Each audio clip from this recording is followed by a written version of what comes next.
the Dreamcast Sega's ticket to a comeback, or is it Sega hype? Perhaps the real question is, should I buy it?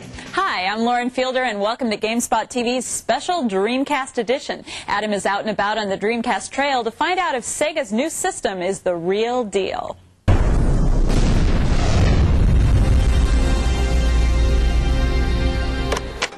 The Dreamcast, Sega's new game system, is only about 2.5 inches high and 7.5 inches wide. But this little gray box holds the faith of a company and the future of an industry. For the next few months, it will be difficult to miss the hype surrounding the new game system. Sega reportedly poured $100 million on marketing and advertising. With cash and flash, the company hopes to allay any doubts of success and erase memories of its sordid past. Don't make me hurt you. So, after the experience of the Saturn, what have you applied now to the launch of the Dreamcast? I think the primary lessons we learned were retail distribution. Making sure that the right partners got the right amount of product at the right time, as well as marketing. Skeptics and critics had a field day after the Dreamcast's disappointing launch in Japan last November. The unimpressive game lineup led to speculations and seemed to spell the end for the video game giant. So what do you think of all of the controversy and the criticism and all the media attention that has surrounded the Dreamcast for the past 6 months? I love the fact that people have an opinion, and rightly or wrongly, it's better than being blasé.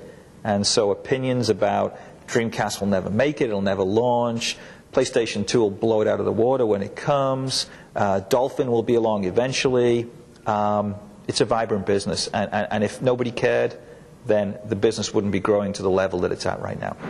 The turnaround came around this year's E3 event. Like a veteran prize fighter, Sega got its second wind and dealt a wake-up punch. Let's get ready to rumble!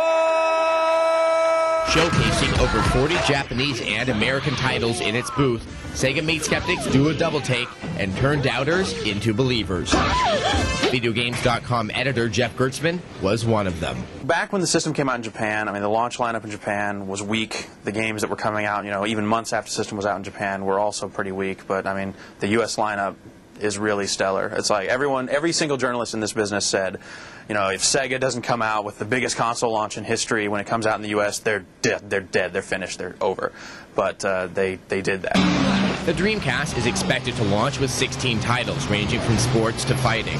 Judging from the smiles, grins, and yahoos from several game editors, the U.S. game lineup will be far better than Japan. Now, even with all these great games, there are some publishers that just aren't comfortable with the new system. You have EA, which has said nothing publicly about developing for the Dreamcast. And then there's Namco, that even on the strength of Soul Calibur, have no future plans for any titles. Then again, there's some other companies that are far more comfortable. I think it's a great system. I think there's a very unique opportunity for Sega right now to come back, much like they did with Genesis, and make an impact, have an impact on the market. And again, it's a question of can they sustain their marketing effort through the fall. Capcom plans to deliver 3 Dreamcast titles this year, and 1 slated for early next year.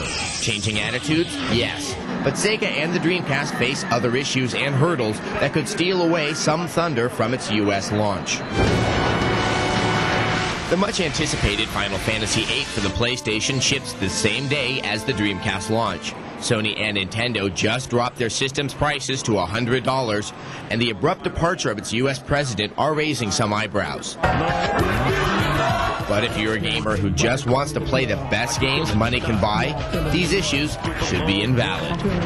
What do you say to the viewer that doesn't have that much cash at their disposal and they're looking to only be able to get one of the next generation console systems? Do they wait for the Nintendo and the Sony, or should they go ahead and get the Dreamcast now? They should steal a bunch of money from their parents and run out and buy a Dreamcast.